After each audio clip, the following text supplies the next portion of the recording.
Hello dear YouTube family, welcome to Game Grace. I hope you all are doing great and having a wonderful day so far, right?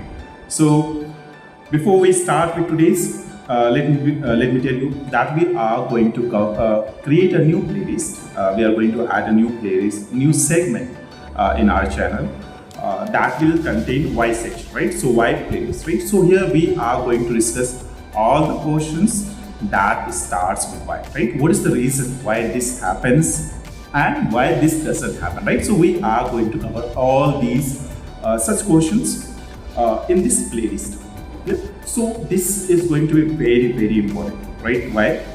Not just with the academic wise, right? It will definitely help you if you are in the 7th standard, if you are in the 8th standard, if you are 9th, 10th, 11th, 12th, right? So we are going to cover all those questions that starts with why this happens and why this doesn't happen.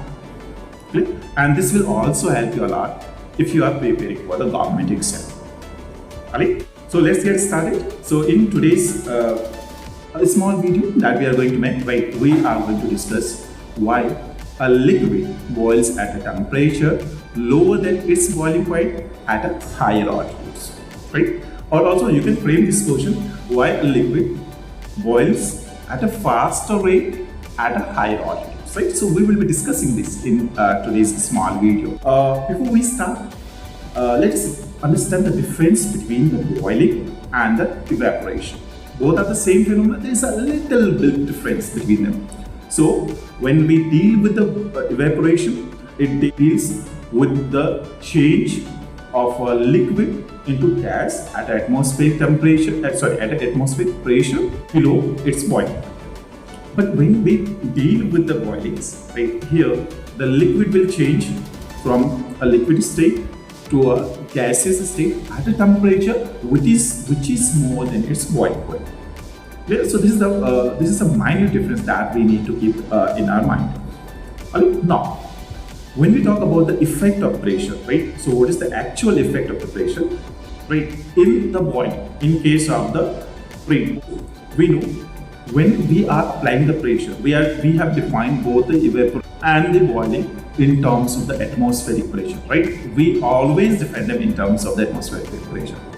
When we talk about the effect of pressure in the boiling, right? We know when we are applying pressure, molecule need more energy to overcome that particular pressure in order to perform the phase transition, right? If liquid needs to be converted to a gaseous, right, and we are applying pressure, all right, we are applying pressure, that means the molecules need more energy to overcome pressure. Clear?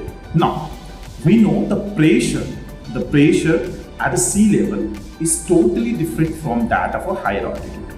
At a sea level, we have high pressure, but at a high altitude, we have less pressure. So, when we are boiling any liquid at higher altitudes, that means the pressure is less, right? That means this extra energy that a molecule requires to overcome the high pressure is now reduced. What does this mean? This means now molecule will need less energy to overcome this pressure as the pressure is less as compared to that of a sea level, right? So as the pressure increases, more energy is required, as a result of which the boiling point will increase. But if at a higher altitudes, the pressure is less, as a result of which the molecules will require less energy to overcome this intermolecular force of attraction, and they easily convert to the gaseous phase. This is the reason when at a higher altitude, when we have less pressure, right, the boiling point of the liquid is reduced. For example, let us take an example for water. The normal boiling point of the water is 100 degrees, right? But when we are at a higher altitude, the pressure is reduced, so the boiling point will also reduce, as a result of which the water will boil at a lower temperature than its boiling point, also at a faster rate, because now we need not to reach the boiling point, right? That 100 degrees centigrade. This is the reason why water boils at a temperature lower than its boiling point at higher altitudes, also at a faster rate, right? So this was the first question of this Y section. We'll meet again in some other section with more exciting content. But please don't forget to like, share and subscribe our channel, right? Put all the questions that you